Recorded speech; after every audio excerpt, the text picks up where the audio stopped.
व्याख्यान 3 कक्षा 9वीं विषय हिंदी उपविषय पाठ 12 कैदी और कोकिला व अनुच्छेद लेखन दोहराई कार्य। पिछले व्याख्यानों में मैंने आपको कैदी और कोकिला कविता के विषय में समझाया था व अनुच्छेद लेखन के। आज हम उन दोनों की ही दोहराई करेंगे। कवि परिचय। जीवन परिचय। हिंदी साहित्य में एक भारतीय आत्मा नाम से प्रसिद्ध पंडित माखनलाल चतुर्वेदी का जन्म 1889 ईस्वी में मध्य प्रदेश के होशंगाबाद जिले के एक गांव बाबई में हुआ था। कहाँ हुआ था उनका जन्म? मध्य प्रदेश के होशंगाबाद जिले के एक गांव बाबई में। उन्हें किस नाम से जाना जाता है? एक भारतीय आत्मा के नाम से। चतुर्वेदी जी की भाषा शैली। चतुर्वेदी जी की कविता में खड़ी बोली का प्रयोग किया गया है, जिसमें तत्सम शब्दों के साथ साथ उर्दू फारसी शब्दों का प्रयोग किया गया है। इन्होंने मुक्त छंद में रचनाएं की हैं। कैसी बोली का प्रयोग किया गया? खड़ी बोली यानी साधारण भाषा का प्रयोग किया गया है। संस्कृत से युक्त तत्सम शब्दों का प्रयोग है। आगत शब्दों का प्रयोग किया गया है। मुक्त छंद कविताएं यानी कि छंद में नहीं है, कोई ज्यादा लय नहीं है इस कविता में। अब कविता से परिचय पाते हैं कि प्रस्तुत कविता कैदी और कोकिला में अंग्रेज सरकार द्वारा भारतीयों के शोषण तथा स्वाधीनता सेनानियों के साथ जेल में किए गए अमानवीय व्यवहार तथा यातनाओं का वर्णन है। कवि ने कैदी और कोकिला में कोकिला को ही क्यों लिया था? क्योंकि कोयल का मधुर स्वर होता है। लोग कोयल के स्वर को सुनना पसंद करते हैं और जब सुनेंगे तो उससे प्रेरित भी होंगे। और कवि खुद एक कैदी है, इसीलिए उसने इसमें अपने आप को स्वयं कैदी के रूप में प्रस्तुत किया है कि कैदी और कोकिला। अंग्रेजी सरकार जो भारतीयों का शोषण किया करती थी या स्वाधीनता सेनानियों को जेल में जो यातनाएं दिया करती थी, उसी का वर्णन कवि ने इसमें किया है। कवि खुद उस यातना को सहन कर रहा था। जेल में कवि उदास अकेला जीवन बिता रहा है। कोयल की मधुर आवाज को सुनकर वह कोयल से अपने मन का आक्रोश, दुख और अंग्रेज सरकार के अत्याचारों को व्यक्त करता है तथा उससे इस दास्ता से मुक्ति का गीत सुनाने को कहता है। दास्ता मतलब गुलामी और मुक्ति का मतलब आजादी। वह अंग्रेजी सरकार के अत्याचारों से दुखी है, उसके मन में गुस्सा है, इसीलिए उसने कोयल कोई मधुर आवाज को अपना सहारा बनाया कि वह अपने मधुर गीत के माध्यम से लोगों को प्रेरित करे कि वे अंग्रेजी सरकार से आजाद होने के लिए प्रयास करें। क्या गाती हो, क्यों रह जाती हो, कोकिल बोलो तो। क्या लाती हो, संदेशा किसका है, कोकिल बोलो तो। कवि ने आधी रात्रि के समय जब कोयल को कूकते हुए सुना तो उसके मन में प्रश्न उत्पन्न हुआ कि आखिर ये कोयल क्यों गा रही है। क्या वह किसी का संदेशा लेकर आई है या फिर हमें जेल में देख नहीं पा रही है कि हे कोयल तुम क्या गाती हो। गाते गाते रह यानी चुप क्यों हो जाती हो। रह में पुनरुक्ति प्रकाश अलंकार का प्रयोग किया गया है। क्या तुम किसी का संदेशा लेकर आई हो, हे कोयल बोलो तो। ऊंची काली दीवारों के घेरे में, डाकू चोरों बटमारों के डेरे में, जीने को देते नहीं पेट भर खाना, मरने भी देते नहीं तड़प रह जाना। कवि ने क्या कहा कि जब हमें ऊंची ऊंची काली दीवारों के घेरे में रखा गया है, हमें डाकुओं चोरों और लुटेरों के डेरे में आवास में रखा गया है, जीने को देते नहीं पेट भर खाना, हम इतना भी नहीं दिया जाता कि हम पेट भर कर खा सके अर्थात जी सके, मरने भी देते नहीं तड़प रह जाना। और हमारी स्थिति इतनी बुरी है कि हम तड़प तड़प कर मरने के लिए विवश हैं कि हमें ऊंची काली दीवारों के घेरे में रखा गया है, हमें डाकुओं चोरों और लुटेरों के साथ रखा गया है, हमें इतना खाना भी नहीं दिया जाता कि हम ढंग से जी सकें और हमारी हालत इतनी खराब है कि हम तड़प तड़प कर मरने के लिए विवश हैं। जीवन पर अब दिन रात कड़ा पहरा है, शासन है या तम का प्रभाव गहरा है, हिमकर निराश कर चला रात भी काली, इस समय काली माँ मई जगी क्यों आली। कवि कहता है कि अब हमारे जीवन पर दिन रात कड़े पहरे लगा दिए गए हैं। इसे शासन कहा जाए या तम का गहरा प्रभाव कहा जाए अर्थात निराशा से भरा वातावरण कहा जाए, क्योंकि हिमकर निराश कर चला रात भी काली कि जो चंद्रमा है, हिमकर का चंद्रमा भी हमें निराश कर चला गया है और जो रात्रि है वो भी अमावस की रात्रि है। इस समय काली माँ मई जगी क्यों आली कि इस समय हे काली माँ से युक्त रात्रि में हे जगी क्यों आली, तुम मेरी सखी क्यों जाग रही हो। जब हमारे ऊपर दिन रात हमारे जीवन पर कड़े पहरे लगा दिए गए हैं, चारों तरफ निराशा का वातावरण है, चंद्रमा भी हमारा साथ छोड़कर जा चुका है, जिससे थोड़ी बहुत शांति की किरणों की उम्मीद थी वो भी हमारा साथ छोड़कर जा चुका है, रात्र भी अमावस्या की है और दूसरे समय इस कालिमा मई रात्रि में हे मेरी सखी तुम क्यों जाग रही हो। क्यों हूक पड़ी वेदना बोझ वाली सी, कोकिल बोलो तो क्या लूटा मृदुल वैभव की रखवाली सी, कोकिल बोलो तो। हे कोयल, तुम क्यों हूक पड़ी, अर्थात तुमने कूक को हूक में परिवर्तित क्यों कर लिया। हूक का मतलब होता है वेदना और पीड़ा से भरी आवाज। अगर हम बात करें तो हमने ललित की कविता में भी इस शब्द का वर्णन किया था कि जी में उठती रह रहे हूक, घर जाने की चाह है घेरी।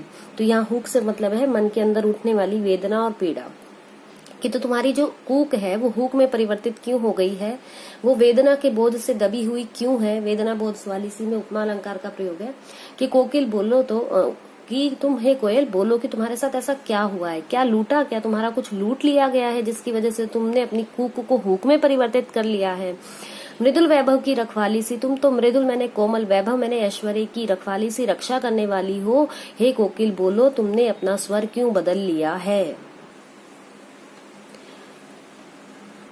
क्या हुई बावली अर्धरात्रि को चीखी, कोकिल बोलो तो किस दावानल की ज्वालाएं हैं दीखी, कोकिल बोलो तो। क्या तुम पागल हो गई हो, बावली अर्थात पागल, क्या तुम पागल हो गई हो जो अर्धरात्रि को चीखी, जो तुमने आधी रात को चीखना प्रारंभ कर दिया। हे कोयल बोलो तो किस दावानल की ज्वालाएं हैं दीखी, दावानल मतलब जंगल में लगने वाली आग, क्या तुमने जंगल की आग को देख लिया है, उसमें जलने वाली ज्वालाओं को देख लिया है। हे कोयल बोलो, दावानल का मतलब है जेल में क्रांतिकारियों की जो बातें होती थी, जो जोश होता था, उसको देख लिया है जिसकी वजह से तुमने अर्धरात्रि में, आधी रात्रि को समय में चीखना प्रारंभ कर दिया। हे कोयल बोलो तुम चाहती क्या हो। क्या देख न सकती जंजीरों का गहना, हथकड़ियां क्यों ये ब्रिटिश राज का गहना, कोल्हू का चर्रंग चू जीवन की तान, गिट्टी पर अंगुलियों ने लिखे गान। कवि क्या कहता है कि शायद तुम हमारे इन हाथों में जंजीरों रूपी गहनों को नहीं देख पा रही हो।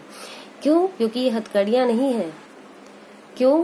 क्योंकि ये ब्रिटिश राज का गहना है, क्योंकि ब्रिटिश राज्य के द्वारा हमारे आजादी में आंदोलन में भाग लेने पर हमें दिया गया एक उपहार है। इसीलिए कवि ने यहाँ जंजीरों को गहना कहा है, बेड़ियां जो है वो गहने हैं। कोल्हू का चर्रक जो जीवन की तान, कवि कहता है कि बैलों की जगह हमसे कोल्हू जो है वो चलवाया जाता था। पूरा दिन रात हम उस कोल्हू को चलाते थे। वही कोल्हू की जो चलने की जो चू चू चू चू आवाज होती थी, वही अब हमारे जीवन की तान बन गया है। पता नहीं हमने कितने गीतों की रचना उसमें कर डाली है, अब वही हमारे जीवन की लय बन चुकी है। गिट्टी पर अंगुलियों ने लिखे गान, और पत्थर जो तोड़े जाते हैं, उन तोड़े हुए पत्थरों पर हमारी इन उंगलियों ने पता नहीं कितने गीतों की ही रचना कर डाली है। हे कोयल तुम देखो, तुम इन्हें जंजीरों को गहना ही समझो, हमारी बेड़ियां मत समझो, हमारे पर लादे हुए हमारे क्या कह सकते हैं, कवि कहते हैं कि अत्याचारों को मत समझो। ये अत्याचार नहीं, बल्कि हम तो इन बेड़ियों को पहन करके खुद को गर्वित और सम्मानित महसूस करते हैं। हूँ मोट खींचता लगा पेट पर जुआ, खाली करता हूँ ब्रिटिश अकड़ का कुआं। दिन में करुणा क्यों जगे रुलाने वाली, इसलिए रात में गजब ढा रही आली। कि हम पेट पर, मोट मैंने मोटी रस्सी, ठीक है, और जुआ होता है मोटी रस्सी, और मोट का अर्थ होता है चमड़े का चरसा यानी थैला।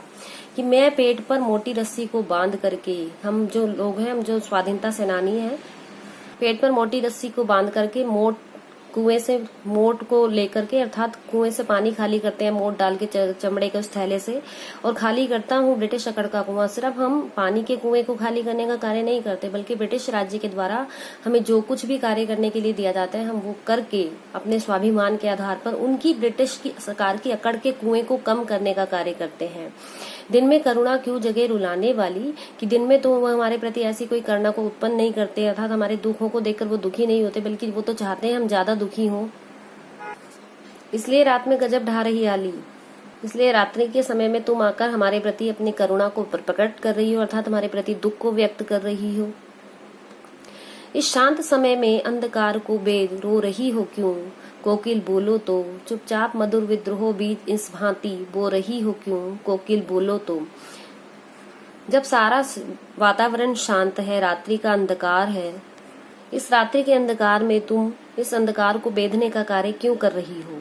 हे कोयल बोलो तो कि तुम चुपचाप मधुर विद्रोह बीज, यानी कि विद्रोह रूपी बीज, अंग्रेजी सरकार के खिलाफ अपने मधुर स्वर में, तुम्हारा जो स्वर है वो मधुर है, लेकिन तुम अपने स्वर के माध्यम से अंग्रेजी सरकार के विद्रोह, यानी अंग्रेजी सरकार के खिलाफ लोगों के मन में विद्रोह रूपी बीज बोने का कार्य कर रही हो। कोकिल बोलो तो हे कोयल क्यों।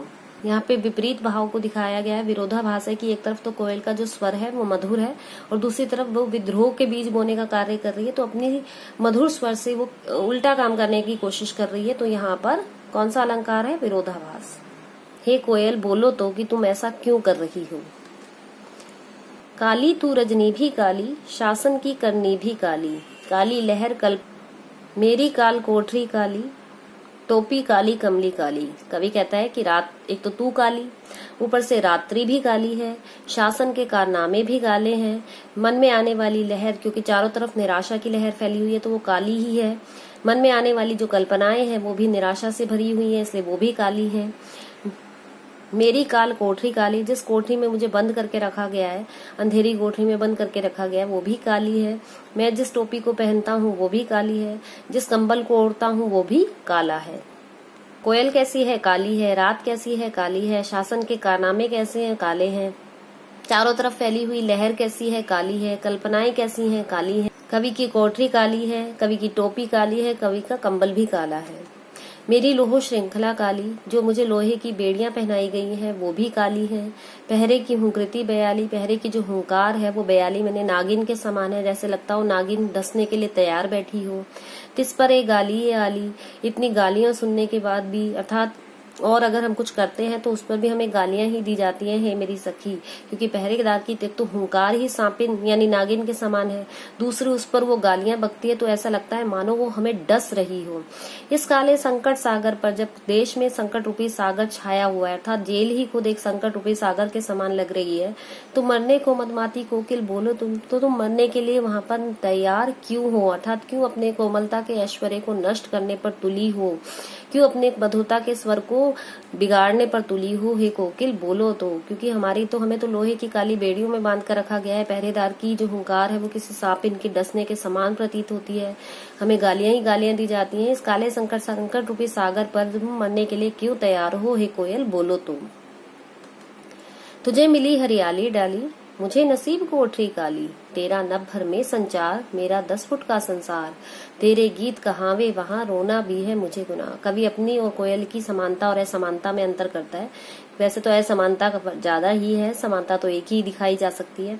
कि कवि कहता है कि तुम्हें तो पेड़ों की हरी हरी डालियां मिली हुई है बैठने के लिए, और मुझे रहने के लिए क्या है? काली कोठरी मिली हुई है। मेरे तो भाग्य में काली कोठरी है।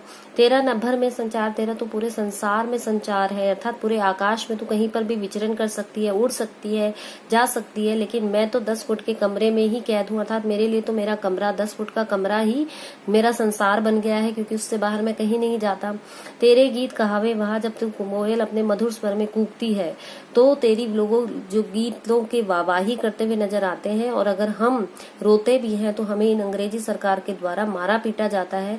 हमारे लिए तो वो भी किसी अपराध से कम नहीं होता कि हमें रोने भी नहीं दिया जाता। इसलिए कभी कह सकता है कि तुम आजाद हो और मैं यहाँ पर परतंत्र हूँ, मैं गुलाम हूँ और तुम स्वतंत्र हो। अर्थात कवि और उसके में सबसे बड़ी असमानता तो यही है कि जो कवि है वो गुलाम है और जो कोयल है वो आजाद है। देख विषमता तेरी मेरी, बजा रही तिस पर रणभेरी, इस हुकृति पर अपनी कृति से और कहो क्या कर दूं। कवि कहते हैं कि देखो तुम में और मुझ में कितनी विषमता है, असमानता है, फिर भी तुम युद्ध में भेरी मतलब युगल में बिल्कुल बजाने का कार्य क्यों कर रही हो। इस हुकृति पर, तुम्हारी इस हुंकार पर, तुम्हारी इस हुक पर अपनी कृति से और कहो क्या कर दूं। बताओ मैं अपनी रचना से और क्या कर सकता हूँ, क्या कर दूं। मैं अनुप्रास अलंकार का प्रयोग किया गया है, ठीक है। इस हुकृति पर, तुम्हारे इस हुंकार पर, अपनी रचना से मैं और क्या लोगों में जोश भरने का कार्य कर सकता हूँ, कोकिल बोलो तुम। मोहन के व्रत पर प्राणों का आसव किसमें भर दूं, कोकिल बोलो तो। मोहन का मतलब है महात्मा गांधी, कि महात्मा गांधी ने जो अहिंसा का व्रत लिया था कि हम आजादी अहिंसा के माध्यम से प्राप्त करेंगे, तो मैंने भी अपनी कविता के माध्यम से उसी व्रत का पालन किया है कि मैं भी कविता के माध्यम से अहिंसा का ही संदेश दे रहा हूँ। प्राणों का आसव यानी रस, यानी कि प्राणों का वो संचार, मेरी कविता प्राणों का संचार कर सके किसी में, अर्थात लोगों को प्रेरित कर सके, जागरूक कर सके। हे कोयल बोलो तो कि मैं ऐसा क्या करूं। देखो बेटा, काव्यांश में मानवीकरण अलंकार है, क्योंकि कोयल जो है वो प्राकृतिक और उसमें उपादानों में आती है, तो हम जो मानवीकरण अलंकार होता है वो वहां होता है जहां किसी निर्जीव वस्तु पर या प्राकृतिक उपादानों पर मानव होने का आरोप किया जाए, तो कोयल को मानवीकरण अलंकार के रूप में गिना गया है। रचना तुकांत है, हर शब्द के बाद तुकांत है, शब्द मिलता हुआ नजर आता है। कोकिल बोलो तो, हे कोयल बोलो तो। काव्यांश में प्रश्न शैली का प्रयोग किया गया है। कोयल से बार बार कवि ने प्रश्न किया है, इसलिए यहाँ पर प्रश्न शैली है। संवाद शैली व प्रश्न शैली का प्रयोग हुआ है, दोनों के आपस में संवाद है। ठीक है। तत्सम शब्दों सहित खड़ी बोली का प्रयोग हुआ है, संस्कृत के जैसे शब्द वैसे ही इसमें आ गए। वेदना बोझ वाली सी में उपमा अलंकार का प्रयोग हुआ है। विद्रोह बीज में रूपक अलंकार है, विद्रोह रूपी बीज। तत्सम शब्दों से युक्त वही खड़ी बोली का प्रयोग हुआ है। काली शब्द के कई अर्थ होने की वजह से यमक अलंकार का भी प्रयोग है। कहीं पर शासन को काला, तो कहीं रात को काला, तो कहीं कोयल को काला बताया गया है, कंबल को काला बताया गया है। जंजीरों का गहना किसे कहा गया है? जंजीरों का गहना हथकड़ियों को किसे कहा गया है? जंजीरों का गहना किसे कहा गया है? हथकड़ियों को कहा गया है। मानवीकरण अलंकार का एक उदाहरण लिखो। कोकिल बोलो तो किस किस वस्तु को काला बताया गया है? रात काली है, कोयल काली है, कंबल काला है, शासन की करनी काली है। ठीक है, कंबल काला है। कवि और कोयल के जीवन में क्या अंतर है कि कवि जो है वो स्वतंत्र है, कोयल स्वतंत्र है। कोयल को बैठने के लिए पेड़ों की हरी डालियां मिली हैं, तो कवि को 10 फुट के कमरे में बंद कर दिया गया है। कवि और कोयल में क्या समानता है? कवि और कोयल में यह समानता है कि दोनों ने देश की आजादी के आंदोलन में अपनी भूमिका निभाई है। तो आइए जानते हैं अब अनुच्छेद लेखन के बारे में। अनुच्छेद क्या होता है? एक अनुच्छेद किसी एक विषय से संबंधित वाक्यों का संयोजित रूप है। हम सभी जानते हैं कि एक वाक्य से हम एक ही विचार व्यक्त कर पाते हैं। अनुच्छेद क्या होता है? अनुच्छेद एक विषय से संबंधित वाक्यों का संयोजित रूप है और हम सिर्फ एक वाक्य से एक ही विचार को व्यक्त कर पाते हैं।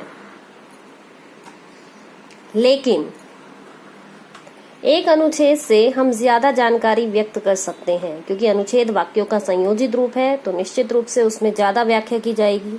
क्योंकि एक अनुच्छेद में कई वाक्य होते हैं, हम साधारण भाषा में ये कह सकते हैं कि अनुच्छेद वाक्यों का एक समूह है जो मुख्य विचार का समर्थन करता है। यानी कि जो हम पहला वाक्य लिखते हैं और उसके आधार पर जो आगे वाक्यों की क्रमानुसार प्रक्रिया चलती है, वो कहीं न कहीं उस मुख्य विचार का समर्थन करती हुई नजर आती है। एक अनुच्छेद निम्न कार्य कर सकता है। कौन कौन से कार्य कर सकता है? निम्न का मतलब नीचे जो लिखे हुए हैं। पहला, किसी प्रक्रिया का वर्णन करना, यानी किसी प्रोसीजर के बारे में बताना। दूसरा, किसी के चरित्र का वर्णन करना, यानी किसी कैरेक्टर को डिफाइन करना। तीसरा आता है कि किसी की चीज का कारण व प्रभाव बताना, कि इफेक्ट क्या है उस चीज की, ठीक है, उसके रीजन क्या है। तो उन सब चीजों की जानकारी भी हमें अनुच्छेद के माध्यम से पता चल सकती है। अनुच्छेद की रचना करते समय हमें किन बातों का ध्यान रखना चाहिए कि सबसे पहले उसमें परिचय का होना अनिवार्य है, दूसरा उसमें प्रधान भाग का होना अनिवार्य है, तीसरा उसमें निष्कर्ष होना अनिवार्य है, कि जिस विषय में आप बता रहे हैं उसकी पूरी जानकारी आप उसमें देंगे। मुख्य भाग क्या है, उसका संबंधित भाग क्या है, उसके बारे में चर्चा करेंगे और अंत में पूरा जो वाक्यों का संयोजित रूप अंत में निकल कर आया है उससे उस पूरे विषय का निष्कर्ष निकलना चाहिए कि हमने अगर बात की थी किसी समस्या को लेकर तो उसका समाधान क्या निकला, उसके लिए हमने क्या उपाय किया, तो वो निष्कर्ष में आना चाहिए। अब आता है कि अनुच्छेद लिखते समय ध्यान रखने योग्य बातें। पहली बात, भाषा सरल, स्पष्ट एवं समझने में आसान होनी चाहिए। ऐसे वाक्य लिखने चाहिए कि पाठक को उसे पढ़ने में किसी भी मुसीबत का सामना ना करना पड़े, समझने में दिक्कत ना आए उसे। दूसरा, कि एक अनुच्छेद लगभग 150 शब्दों से ज्यादा नहीं होना चाहिए, कि हमने सीमा रखी थी कि 100 से 150 शब्द होने चाहिए, उससे कम नहीं होने चाहिए लेकिन उससे ज्यादा भी नहीं होने चाहिए।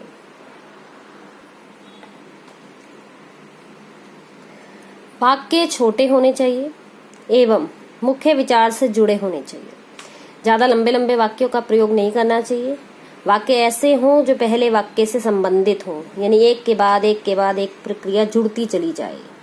अनुच्छेद का विषय रोचक होना चाहिए ताकि पाठक उसे पढ़ें। जैसे दर्शक किसी नाटक को अच्छा लगने पर ही देखता है, वैसे ही पाठक भी किसी विषय को अच्छा लगने पर ही पढ़ता है। निष्कर्ष आते ही पाठक को पता चल जाना चाहिए कि अब ये अनुच्छेद खत्म होगा, यानी कि जो ऊपर से हम पढ़ते चले आ रहे हैं अंतिम पंक्ति तक पहुंचने पर यह पता चलना शुरू हो जाएगा कि जो अनुच्छेद है वो अब समाप्त होने के कगार पर है, समाप्त होने की सीमा पर है। अगर अनुच्छेद लिखने के कुछ संकेत बिंदु दे रखे हैं तो हमें उन्हीं का पालन करके अनुच्छेद की रचना करनी चाहिए। यदि हमें संकेत बिंदु दिए गए हैं तो उसी के अनुसार हमारी आगे की प्रक्रिया होनी चाहिए, यानी कि अगर पंक्ति दी हुई है तो उसी का विस्तार करना चाहिए। अब आता है अनुच्छेद लेखन की विधि। चुने हुए विषय के बारे में थोड़ा सोच विचार कर लेना चाहिए ताकि मूल भाव पता चल जाए। यानी कि जो विषय हम चुन रहे हैं उसके विषय में थोड़ा सोच लेना चाहिए ताकि हम मूल भाव का पता लगा सके कि आखिर हमें लिखना क्या है। मूल भाव से संबंधित रूपरेखा बना लेनी चाहिए। जो उस विषय का मूल भाव है उसी से संबंधित आगे की रूपरेखा बना लेनी चाहिए कि मुझे अब इसके बाद इसको लिखना है, इसके बाद ये जानकारी आनी चाहिए, इसके बाद अंत में निष्कर्ष कैसे लिखा जाएगा, ये मूल भाव से ही पता चल जाता है। अब आता है कि अनुच्छेद कैसे लिखें। तय करें कि मुख्य विषय क्या है। दूसरा, जब आप अनुच्छेद लिखें तो ये निश्चित करें कि आपका विषय स्पष्ट है या नहीं। इसका एक केंद्रीय विषय होता है, सेंटर पॉइंट होता है, सेंटर सब्जेक्ट होता है जिसके अनुसार हमें कार्य करना होता है। सबसे पहले मुख्य विषय के बारे में पता होना चाहिए। दूसरा, अनुच्छेद के बारे में ये निश्चय करें कि विषय आप जो आप ले रहे हैं वो आपको खुद को स्पष्ट है या नहीं। दूसरों को तो हम इसकी जानकारी बाद में देंगे, जिसके विषय में पहले हमें खुद पता होना चाहिए। यदि आप कोई अनुच्छेद किसी विशेष संकेत के उत्तर में लिख रहे हैं तो आपको सुनिश्चित करना होगा कि आप विषय से भटक तो नहीं रहे। जो संकेत बिंदु हमें दिए जाते हैं उसी का विस्तार करना होता है। उस विस्तार करने के चक्कर में कहीं हम अपने विषय से न भटक जाएं, इस बात का भी हमें ध्यान रखना चाहिए। जिस विषय या मुद्दे पर लिखने के लिए कहा गया है उसकी जानकारी आपके पास सटीक होनी चाहिए। यानी कि कुछ भी ऐसा वैसा कुछ नहीं लिख सकते, जो हमें तथ्य पता हो वही लिखने चाहिए। कि अगर हम किसी समस्या या किसी आंकड़े की बात करें तो वो आंकड़े हमारे सही होने चाहिए, गलत नहीं होने चाहिए। क्योंकि खुद के पास अगर सही जानकारी होगी तो ही हम किसी के पास सही जानकारी पहुंचा पाएंगे। अगर हम बाल श्रम की बात करें तो हमें पता होना चाहिए कि किस एक्ट के दौरान किसके तहत कौन सी चीज अपराध है, कौन सी चीजें पास की गई हैं उनके लिए। किसी भी समस्या के समाधान के लिए अगर जनसंख्या की बात करें तो उसकी भी सही जानकारी हमें होनी चाहिए। अनुच्छेद लिखते समय क्रमबद्धता होनी चाहिए, यानी कि एक के बाद क्रम से पंक्तियों का आना अनिवार्य है। अनुच्छेद लिखते समय पुनरावृत्ति के दोष से बचना चाहिए कि बार बार एक ही शब्द का प्रयोग करना या बार बार एक ही पंक्ति का प्रयोग करना, इससे भी बचना चाहिए। अनावश्यक बातों के प्रयोग से बचना चाहिए। जो बातें जरूरी नहीं है उस विषय से संबंधित सिर्फ शब्दों की सीमा बढ़ाने के चक्कर में हमें अनावश्यक बातों का प्रयोग भी नहीं करना चाहिए। अनुच्छेद में क्रमबद्धता होनी चाहिए, पुनरावृत्ति का दोष से बचना चाहिए और अनावश्यक बातों के प्रयोग से बचने की कोशिश करनी चाहिए। किसी भी विषय पर लंबे लंबे वाक्य नहीं लिखने चाहिए। विषय में तथ्य लिखने चाहिए। सबसे प्रमुख जानकारी को सबसे पहले लिखना चाहिए। अनुच्छेद सरल और रुचिकर होना चाहिए। पहला वाक्य विषय से पूरी तरह संबंधित होना चाहिए। लंबे लंबे वाक्य नहीं, यानी छोटे और सरल वाक्य लिखने चाहिए। तथ्य लिखने चाहिए, यानी सच्चाई लिखनी चाहिए, सटीक जानकारी लिखनी चाहिए। सबसे पहले सब प्रमुख वाक्य को लिखना चाहिए और बाद में उससे संबंधित छोटे वाक्यों को। सरल होना चाहिए, अच्छा लगने वाला होना चाहिए, विषय से पूरी तरह संबंधित हो आपका वाक्य, जिसके आधार पर आप आगे की रचना करने वाले हैं।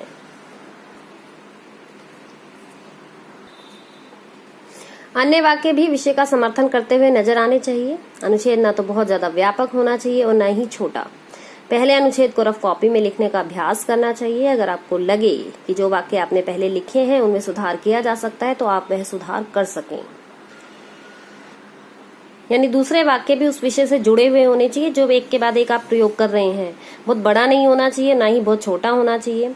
रफ कॉपी में इसलिए लिखने का अभ्यास करना चाहिए ताकि अगर हमें लगे कि हम उसमें कुछ गलतियां कर रहे हैं या इसे और भी अच्छा लिखा जा सकता है तो हम पहले लिखे हुए वाक्यों को सुधार करके कार्य कर सकें। अनुच्छेद का समापन ऐसा होना चाहिए कि सब कुछ एक साथ कह सकें। आप जो समापन करने जा रहे हैं वह आपकी ऊपर लिखी पंक्तियों से मेल करना चाहिए। यानी अनुच्छेद की समाप्ति ऐसी होनी चाहिए कि जो कुछ हम कहना चाह रहे थे वो एक साथ आ जाए और जो हम समापन कर रहे हैं वो हमारी ऊपर वाली पंक्तियों से मेल खाता हुआ हो। यानी कि ये नहीं हो कि ऊपर का विषय कुछ और अंतिम समाप्ति हमारी किसी और विषय पर जाकर हो जाए, ऐसा भी नहीं होना चाहिए। अनुच्छेद में जिस क्रिया का आप प्रयोग कर रहे हैं वो एक ही काल में प्रयुक्त हो रही है या नहीं। यदि आपको किसी शब्द की वर्तनी में गलती का डर है तो आप शब्दकोश का भी प्रयोग कर सकते हैं। यानी कि जिस काल की क्रिया चल रही है, अगर वर्तमान की चल रही है, भूत की चल रही है, भविष्य की चल रही है, तो वो एक ही काल में होनी चाहिए। यानी कि पहला भूत, फिर वर्तमान, फिर भविष्य, ऐसे नहीं होना चाहिए। और यदि किसी शब्द की स्पेलिंग में मिस्टेक लग रही है, आपको लग रहा है कि गलती हो गई है, तो आप शब्दकोश का सहारा लेकर उसमें सुधार भी कर सकते हैं। एक ही शब्द के प्रयोग से बचने के लिए आप समानार्थी यानी पर्यायवाची शब्दों का भी प्रयोग कर सकते हो। उचित विराम चिन्हों का प्रयोग करें। अनुच्छेद को अच्छी तरह से पढ़कर ये सुनिश्चित हो जाएं कि अब विषय अधूरा नहीं है। यानी कि एक शब्द का प्रयोग बार बार नहीं करना चाहिए। जैसे हम संज्ञा और सर्वनाम का प्रयोग करते हैं कि सर्वनाम शब्दों का प्रयोग कर देते हैं। इसीलिए एक ही शब्द का प्रयोग करने की बजाय उसका समानार्थी ढूंढ लेना चाहिए, कोई पर्यायवाची शब्द ढूंढ लेना चाहिए। जहां पूर्ण विराम आना है, जहां अल्प विराम आना है, जहां निर्देशक चिन्ह आना है, योजक आना है, प्रश्नवाचक चिन्ह आना है, विस्मय बोधक आना है, तो उन सब चीजों का भी ध्यान रखकर आगे बढ़ना चाहिए। अनुच्छेद को पढ़ने के बाद आपको तसल्ली हो जाए कि जो आपका विषय आपने लिखा है, जिस विषय पर आपने लिखा है, वो पूरी तरह से जानकारी देने में समर्थ है, तो हमें लगेगा कि अब हमारा अनुच्छेद अधूरा नहीं है। कल का मैंने आपको गृह कार्य दिया था, बुरा जो देखन मैं चला अनुच्छेद। तो आइए उसकी चर्चा करते हैं। जब कभी भी मैं किसी व्यक्ति को दूसरे व्यक्ति की बुराई करते हुए देखती हूँ, तब मेरे मन में यह विचार आता है कि कितना सरल है दूसरों में कमियां निकालना या बुराइयां ढूंढना। हमें दूसरों में केवल बुराइयां ही क्यों दिखाई देती हैं? क्या कमियां सिर्फ दूसरों में है, हम में नहीं? अच्छाइयां क्यों नहीं दिखती हमें किसी की? क्या बुराई करने वाला व्यक्ति कभी अपने भीतर की कमजोरी या बुराइयों को देखने का प्रयास करता है? यदि प्रत्येक व्यक्ति दूसरों की कमियों पर ध्यान न देकर आत्मचिंतन करे तो वह पाएगा कि स्वयं भी बुराइयों का पुतला है। ये मनुष्य की आदत होती है कि हम हमेशा दूसरों के अवगुण देखने की कोशिश करते हैं, अपनी कमियों को नहीं देखते। परंतु ऐसा केवल ज्ञानी व्यक्ति ही कर सकते हैं। साधारण व्यक्ति को अपने भीतर केवल गुण ही दिखाई देते हैं। वह अपनी प्रशंसा व दूसरों की बुराई करते नहीं थकता। यदि हम अपनी कमियों को पहचान कर उन्हें दूर करने का प्रयास करें तो हम देखेंगे कि संपूर्ण समाज स्वयं सुधर जाएगा। दूसरों में बुराइयां या अवगुण देखना सबसे बड़ी बुराई है। इसलिए संत कबीर ने कहा है कि बुरा जो देखन मैं चला, बुरा न मिलिया कोई, जो दिल खोजा आप ना, मुझसा बुरा न कोई। अर्थात जब मैं बुरा देखने के लिए चला तो मुझे कोई भी बुरा दिखाई नहीं दिया। क्यों? जब मैंने अपना दिल खोज कर देखा तो मुझसे तो बुरा कोई था ही नहीं। इसलिए अपने जैसा बुरा तो मुझे कोई दिख ही नहीं रहा था, क्योंकि मैं खुद बुराइयों से भरा हुआ था।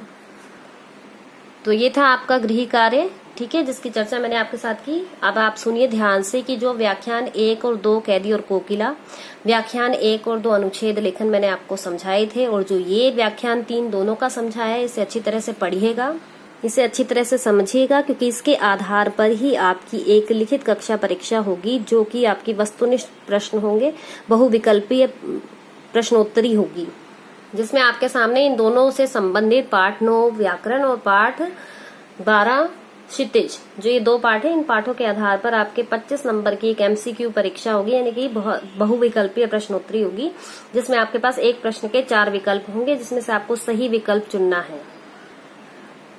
आज इससे संबंधित आपका एक असाइनमेंट आएगा, प्रदत्त कार्य आएगा, जिसे आपको रफ कॉपी में करना है। उसके बाद उस रफ कॉपी में किए गए कार्य को हमारे पास हमारी मेल आईडी पर भेजना है।